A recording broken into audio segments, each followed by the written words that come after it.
Bismillahirrahmanirrahim. Assalamualaikum warahmatullahi wabarakatuh.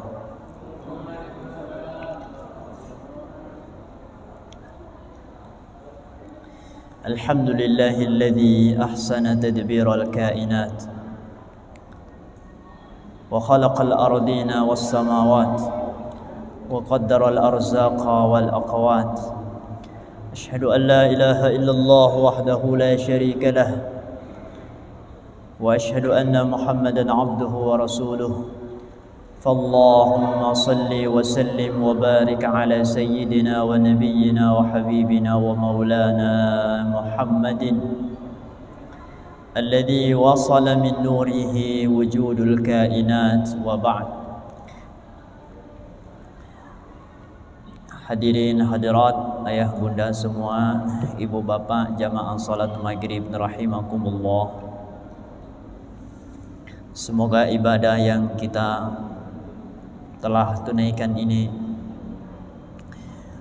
diterima Allah Subhanahu wa taala, dan semoga Allah terus membimbing kita untuk terus melakukan ibadah-ibadah yang kelak akan kita lakukan, dan semoga ibadah i'tikaf kita ini sambil menunggu waktu salat isya dicatat sebagai ibadah amal soleh yang akan kita bawa pulang menghadap Allah Subhanahu wa taala.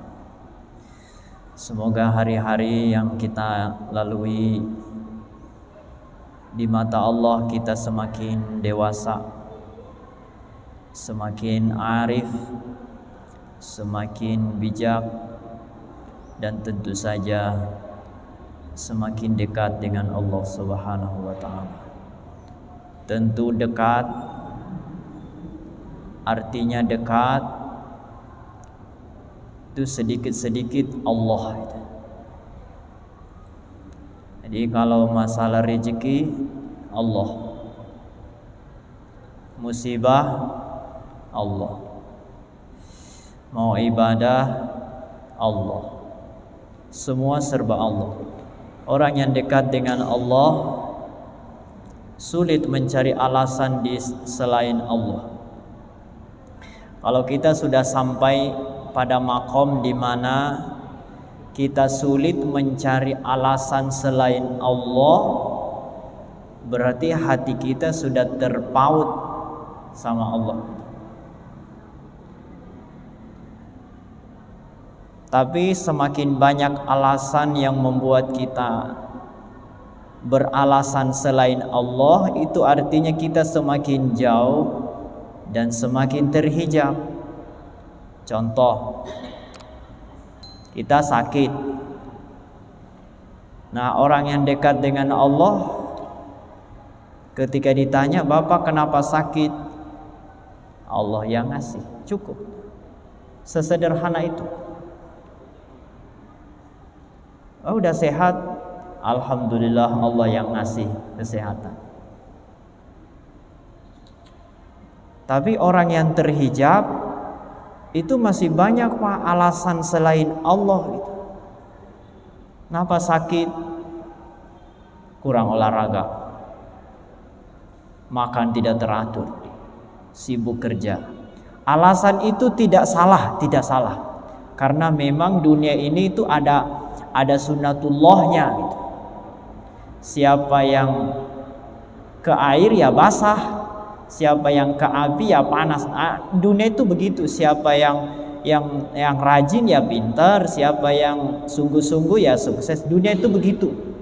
Cuman jangan sampai sunnatullah itu menghalangi kita dari Allah gitu.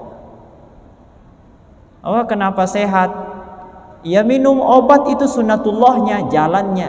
Tapi jangan itu yang jadi alasan, karena minum obat itu hanya salah satu jalan saja. Maka orang yang dekat dengan Allah kalau ditanya, "Kenapa Bapak sudah sembuh?" Alhamdulillah Allah yang menyembuhkan. Dia tahu dia minum obat gitu. Dia tahu bahwa dengan jalan minum obat dia sembuh, tapi bukan itu yang dia jadikan alasan. Nah, orang dekat dengan Allah tuh begitu, Pak. Serba Allah gitu. Dia nggak peduli alasannya apa. Mau gara-gara minum obat, mau apa. Ketika sakit pun sama, Allah yang ngasih. Cuma dia tahu jalannya, ya mungkin ada hal lain, ada kelalaian dia. Tapi lagi-lagi ini adalah takdir.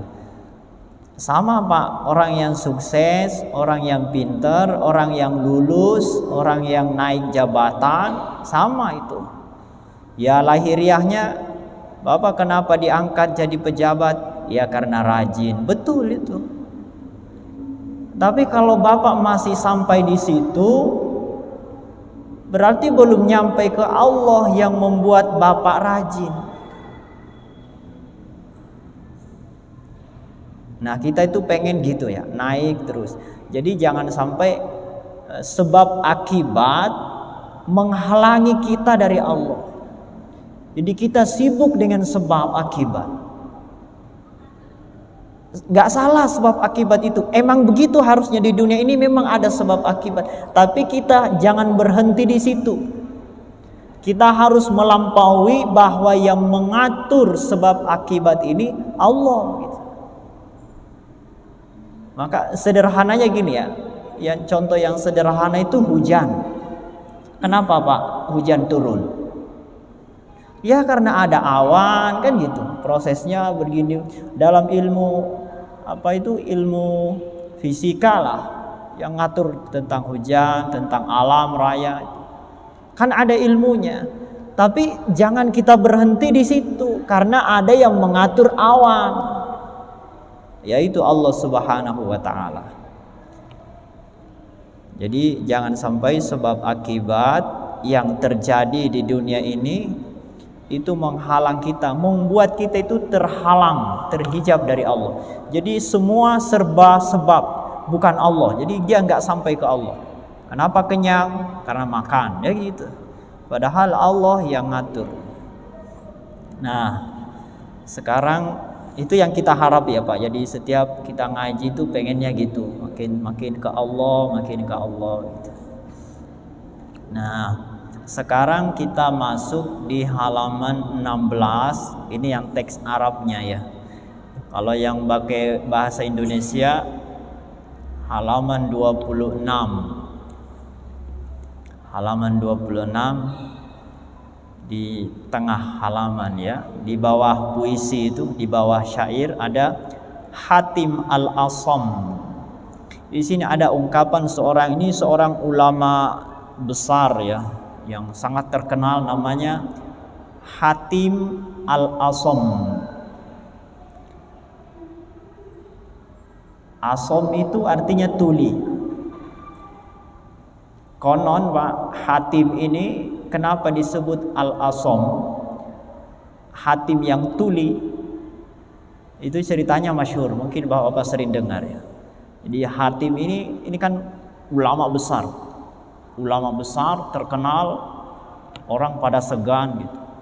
Pernah datang bertamu itu seorang perempuan, saya nggak tahu gadis atau apa, pokoknya perempuan, mungkin gadis atau masih muda lah perempuan itu. Jadi sementara ada majelis Hatim Al-Asam ini, datang perempuan itu menghadap, bertanya, konsultasi. Sementara konsultasi Pak, perempuan ini kentut dan kedengaran sama jamaah, sama orang-orang di situ. Kan malu itu perempuan, namanya perempuan. Kalau laki-laki mungkin ya masih bisa nahan, mau perempuan kan pemalu sekali. Nah, dia malu sekali Pak, perempuan itu kentut. Nah, Hatim ini pura-pura nggak dengar gitu, untuk menjaga rasa malu perempuan. Jadi Hatim ini namanya ulama ya, menjaga adab supaya perempuan ini nggak tersinggung, nggak malu, pura-pura nggak dengar. Apa tadi ngomong apa sih? Jadi apa ya? Nggak fokus ke kentutnya gitu. Pura-pura nggak dengar. Nah sejak itu Hatim ini disebut Al-Asam, yang tuli, karena dikira tuli. Dikiranya dia nggak dengar kentut perempuan itu karena tuli, padahal sengaja nggak mau mempermalukan. Singkatnya begitu. Makanya Ini Hatim al-Asam. Asam itu yang tuli, padahal pura-pura tuli demi menjaga ya supaya perempuan itu nggak malu-malu. Begitulah para ulama itu banyak sekali kisah-kisahnya yang menyayat hati sampai segitu. Nah, kata beliau gini, qala Hatim al-Asam rahimahullah. Hatim al-Asam ini masalah masih tentang nafsu ya. Mudah-mudahan selesai malam ini kita bisa masuk ke bab berikutnya nanti. Ini masih tentang bahayanya hawa nafsu. Beliau berkata, nafsi ribati, diriku adalah bentengku. Maksudnya diriku ini modalku. Jadi kita punya diri ini modal, Pak. Modal untuk mendekat kepada Allah. Bisa juga berarti diri kita ini adalah lahir batin, ini adalah benteng. Apa benteng itu? Perisai yang bisa melindungi kita. Wa ilmi silahi, dan ilmuku atau pengetahuanku itu silahi, senjataku. Ilmu itu senjata ya, kata beliau. Wa dzambi khaybati, dan dosaku itu adalah gagalku, kegagalanku. Jadi dosa itu ya kegagalan, Pak. Ya namanya dosa ya kegagalan. Setiap kita berbuat dosa itu adalah kegagalan kita menjaga diri. Bukan berarti kita bisa selamat dari dosa, tapi minimal kita bisa meminimalisir, mempersedikitlah kegagalan gitu. Jadi dosa itu, kata beliau, dosaku adalah kegagalanku. Wasyaitanu aduwi, dan syaitan adalah musuhku. Wa ana binafsi ghadirun, dan aku terhadap diriku itu selalu mencurigai. Jadi ghadir itu menyisakan curiga, atau kalau di sini diterjemahkan mengingkari ya. Jadi aku selalu berusaha mengingkari nafsu. Artinya ajakan nafsu itu harus dicurigai, Pak. Jangan, dengan kata lain, jangan selalu nurut gitu. Setiap ada keinginan nafsu nurut, jangan. Curigailah nafsu itu ya. Ghadir itu enggak yakin, jangan ngikut terus. Ghadir harus menyisakan curiga. Wah, ini bahayanya gitu. Kan kemarin sudah banyak kita bahas kisah-kisah ya. Ada yang cuman pengen makan delima, itu dia tobat. Ada yang hanya pengen minum susu, akhirnya tobat. Itu artinya bukan gak boleh makan yang enak, tapi keinginan kita itu kita harus hati-hati, harus dikendalikan. Jadi itu maksud beliau. Diriku adalah bentengku, ilmuku adalah senjataku, dosaku adalah kegagalanku, syaitan adalah musuhku, dan aku selalu mengingkari ajakan hawa nafsuku. Aku selalu curiga dengan dorongan hawa nafsu. Hukiya, diceritakan atau dikisahkan atau diriwayatkan, an ba'di ahli ma'rifati, dari sebagian ahli ma'rifah atau para ulama yang arif. Ahli ma'rifah itu artinya ulama yang arif billah, orang yang ulama tasawuf lah. Annahu qala, ahli ma'rifat ini berkata, berpesan itu, al jihadu ala thalathati asnafin. Jihad itu ada 3 macam. Mungkin sering kita dengar. Jihad itu ada 3. Jihadu ma'al kuffar, jihad melawan orang-orang kafir. Jihadu ma'al kuffari, jihad melawan orang-orang kafir. Ini yang pertama. Wa huwa jihaduz zahiri, dan ini adalah jihad yang lahir, yang lahiriah, yang zahir. Kalladzi fi qoulihi ta'ala, seperti yang difirmankan oleh Allah Subhanahu wa taala. A'udzubillahi minasyaitonir rajim. Ini di surah Al-Maidah ayat 54. Yujahiduna fi sabilillah, dan banyak ayat-ayat kayak gini. Yujahiduna fi sabilillah, mereka berjihad di jalan Allah. Jihad maksudnya di sini adalah melawan orang-orang kafir. Jihad perang lah. Yang pertama itu jihad perang, melawan orang kafir. Nah, yang kedua wajihadi ma'ashabil batili. Yang kedua adalah jihad melawan orang-orang batil, orang-orang yang menentang.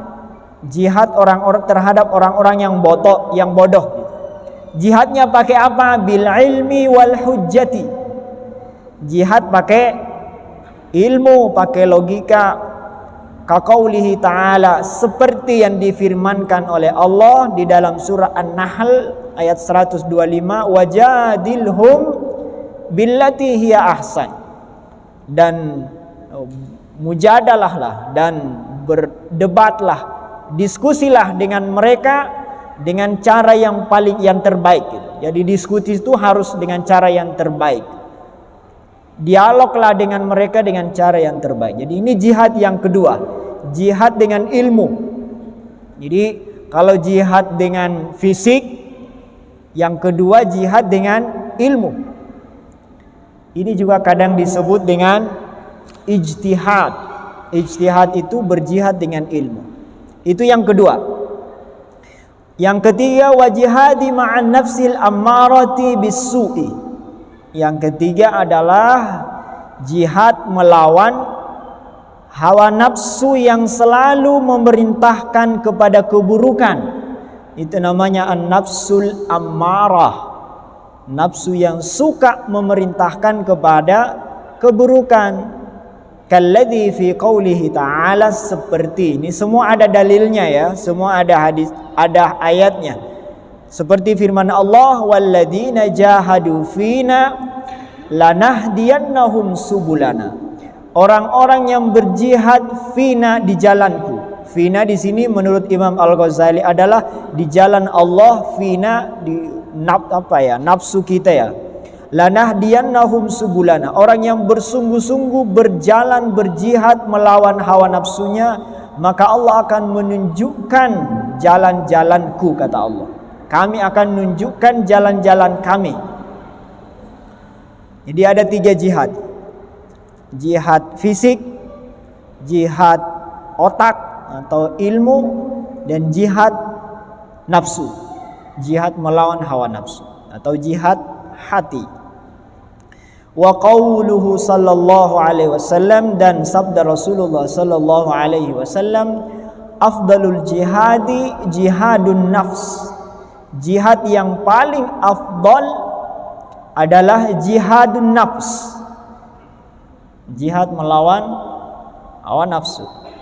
Wa anna sahabata ridwanullahi alaihim ajmain, dan sesungguhnya para sahabat Nabi radhiyallahu taala anhum, kanu, mereka para sahabat itu, idza raja'u min jihadil kuffar, ketika mereka pulang dari peperangan melawan orang-orang kafir, yaquluna, mereka berkata, raja'na minal jihadil asghar ilal jihadil akbar. Mereka berseru, apa yang mereka serukan? Raja'na minal jihadil asghar, kita barusan pulang dari jihad kecil, ilal jihadil akbar, menuju jihad yang besar. Jadi jihad perang melawan orang kafir itu masih perang kecil. Jadi kalau pulang perang, kata sahabat, kita baru pulang dari jihad kecil nih, kita baru mau menuju jihad besar. Apa jihad besar itu? Melawan nafsu kita ini. Dari sini dijelaskan, Pak, kenapa jihad melawan hawa nafsu dan setan, tentu saja setan ya, melawan nafsu dan setan, kenapa itu besar? Kenapa jihad melawan orang kafir kecil? Kenapa kira-kira, Pak? Kan melawan orang kafir kan gede juga itu, butuh perjuangan darah, materi. Tapi kenapa dibilang kecil? Nah, di sini dijelaskan, Pak.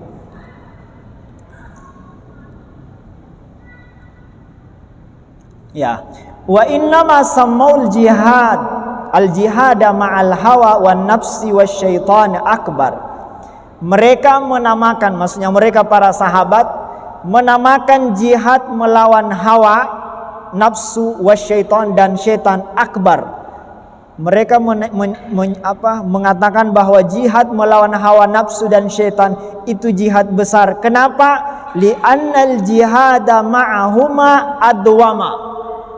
Satu, karena jihad melawan keduanya, yaitu nafsu dan syaitan, itu adwama, terus menerus, nggak ada henti-hentinya, Pak.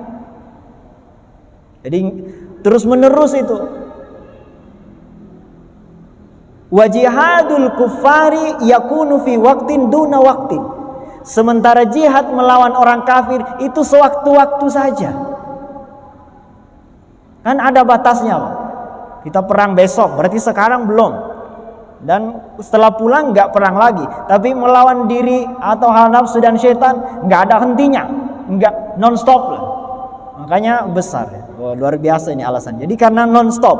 Sementara perang melawan orang kafir itu sewaktu-waktu saja. Itu satu. Yang kedua, li'annal ghaziya yaral aduwa wala yaras syaitan. Pasukan itu, kata beliau, dalam perang melawan orang kafir, yaral aduwa, kita melihat musuh, wala yaras syaitan, sementara syaitan wala yura syaitan, sementara syaitan nggak bisa dilihat. Kalau perang melawan orang kafir musuhnya kelihatan. Nah kalau melawan syaitan nggak kelihatan, Pak. Nah ini dua aja ini udah jelas banget kalau berarti melawan syaitan atau nafsu kita itu lebih gede, lebih dahsyat gitu, lebih berbahaya. Pertama karena dia non-stop. Yang kedua musuhnya nggak nampak. Ya Allah. Makanya kenapa ya selalu kita baca a'udzubillah, mau sholat, mau ngaji Quran, mau masuk toilet aja kita berlindung, Pak, dari setan itu. Dan itu musuh kita. Masya Allah. Nah kata beliau, wal jihadu aduwin yarahu ashalu minal jihadi ma'aduwin la yarahu. Jihad melawan musuh yang kelihatan itu lebih mudah daripada jihad melawan musuh yang gak kelihatan. Ya jelas lah, kalau kelihatan kan mudah, bisa nembak. Nah, kalau gak kelihatan wali anna syaitana ma'inan. Oh, ini yang ketiga nih ya. Yang ketiga nih. Wali anna syaitana ma'inan min nafsika wa huwal hawa. Yang ketiga karena syaitan itu punya sekutu di dalam dirimu. Dia punya teman di dalam. Apa temannya itu? Wa huwal hawa. Itu hawa nafsu, Pak. Jadi syaitan itu punya teman di dalam, punya orang dalamnya, punya sekutu di dalam, yaitu al-hawa. Walaysa lil kafiri min nafsika ma'inun. Sementara orang kafir itu enggak punya teman di dalam. Kita melawan orang kafir, kan enggak ada temannya di sini. Nah, kalau syaitan ada temannya di dalam. Sudah tiga itu. Hati-hati, no. Halus, Pak, bisikan syaitan itu. Dan ada sekutunya ternyata.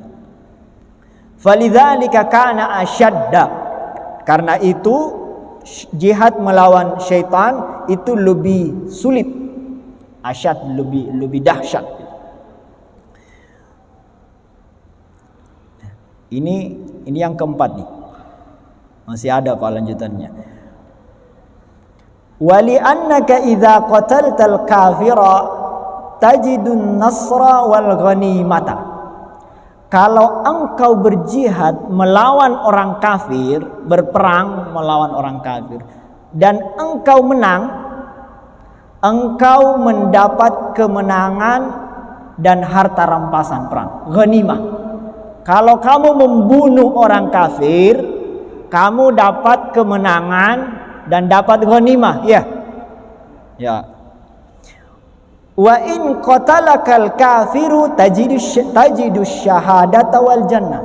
Kalau kamu dibunuh sama orang kafir, kamu dapat syahid, dapat surga. Ya. Ini masih perang lahiriah nih. Jadi kalau kita perang melawan orang kafir, Pak, kalau menang kita dapat ghanimah, kalau kita terbunuh dapat surga, dapat syahid. Itu kalau perang melawan orang kafir. Jadi ada kemungkinan kita bisa mengalahkan orang kafir. Kita bisa membunuh dia. Kalau kita membunuh, kita menang, kita dapat ghanimah. Kalaupun kita terbunuh, kita dapat surga. Wala taqdiru an taqtulas syaitan. Sementara setan gak bisa kamu bunuh. Bisa membunuh setan?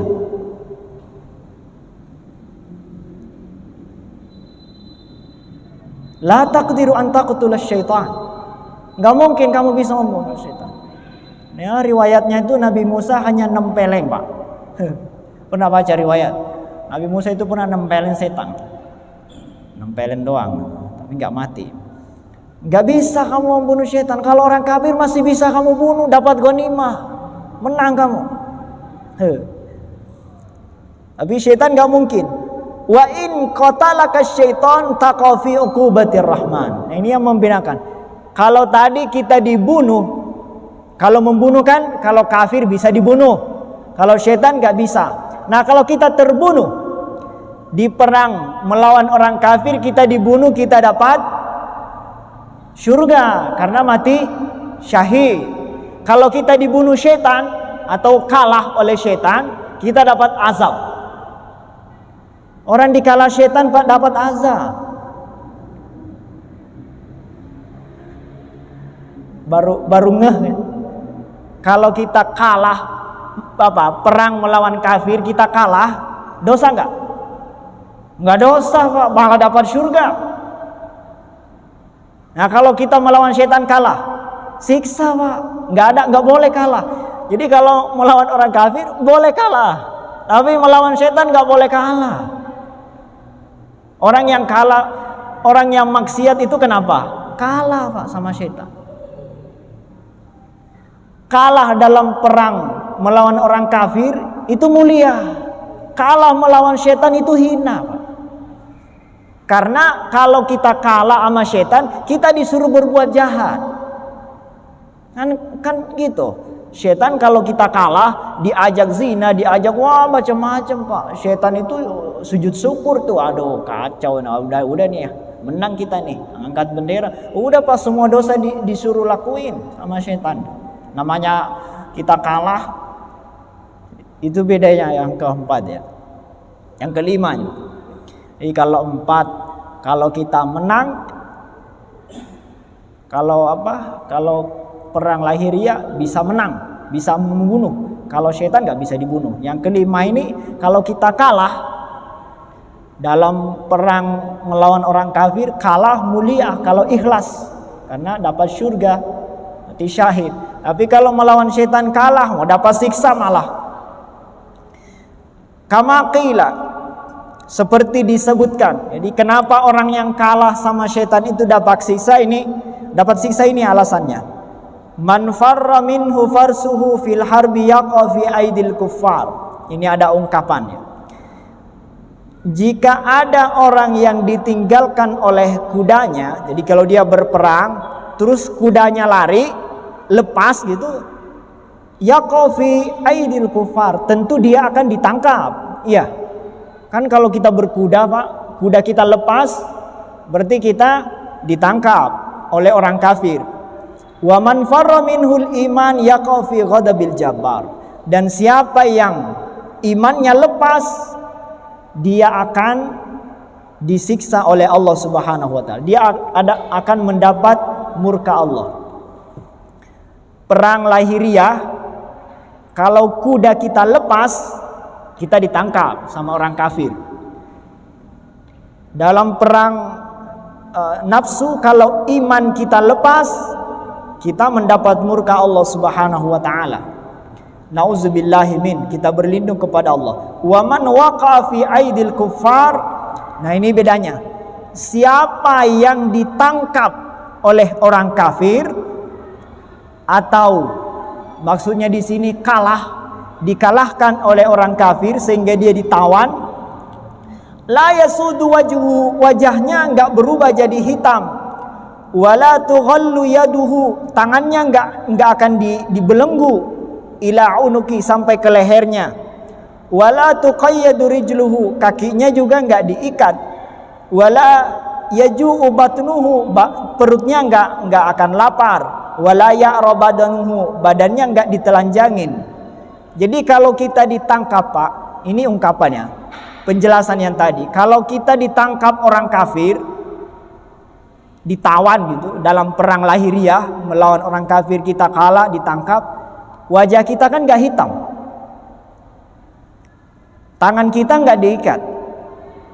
Ya mungkin di penjara, tapi kan tangan kita masih bebas lah ya. Kaki kita juga enggak diikat. Perut kita ya mungkin kita masih dikasih makan. Kita enggak ditelanjangin, masih bisa berpakaian. Tetapi wa man waqa'a fi ghadabil jabbar, tetapi siapa yang kalah melawan syaitan dan dia mendapat murka Allah Subhanahu wa taala, maka yasudu wajhu, wajahnya menjadi hitam. Ini bedanya, Pak. Jadi kalau melawan orang kafir kita kalah, kita ditangkap, masih mending. Badan kita ini enggak berubah. Tapi kalau kita kalah dari syaitan dan pasti mendapat murka Allah, maka orang ini yang kalah dari syaitan ini wajahnya akan hitam, tangannya akan dibelenggu, kakinya akan diikat dengan, bahkan di sini biquyudin nar, diikat dengan neraka gitu, api neraka. Wa yakunu ta'am, ini yang ngeri, Pak. Wa yakunu ta'amuhu naran, makanannya adalah neraka atau api. Wa syarabuhu wa libasuhu min nar, makanannya api, minumannya api, pakaiannya api. Itu bagi yang kalah perang melawan syaitan. Kalau kita ditangkap orang kafir, masih mending. Inilah alasannya kenapa jihad melawan hawa nafsu itu jihad yang lebih besar. Alasannya sampai 6 tadi disebutkan. Masya Allah. Ini penjelasan yang sangat lengkap. Insya Allah mudah-mudahan kita bisa terus menerus yang menjaga diri kita, berperanglah dalam diri kita untuk terus melakukan kebaikan. Setiap kita melakukan kebaikan, akan melakukan kebaikan, itu kita sebetulnya berperang, Pak. Karena syaitan itu menghalangi. Bapak mau ke masjid itu dihalangi loh. Itu perang tuh di dalam. Tapi karena dia kalah, akhirnya Bapak berhasil ke masjid. Sering kan mau ke masjid gagal? Wah, itu berarti kalah itu. Jadi kita sering mengalami peperangan, mungkin kadang-kadang kita nggak merasa. Jangan sampai kalah sama syaitan, karena hina nanti kalau kalah, karena ini adalah jihad akbar, jihad yang besar. Wallahu ta'ala a'lam. Mudah-mudahan kita bisa lanjutkan pertemuan yang akan datang di bab lalai nanti, bab al-ghaflah, insyaallah ta'ala. Al-Fatihah. A'udzubillahi minasyaitonir rajim. Bismillahirrahmanirrahim. Alhamdulillahirabbil alamin, arrahmanirrahim, maliki yaumiddin. Iyyaka na'budu wa iyyaka nasta'in. Ihdinas siratal mustaqim, siratal ladzina an'amta 'alaihim ghairil maghdubi 'alaihim waladdallin. Subhanakallahumma bihamdika asyhadu an la ilaha illa anta astaghfiruka wa atubu ilaik. Allahumma bika aqwamit thariq. Wassalamu alaikum warahmatullahi wabarakatuh.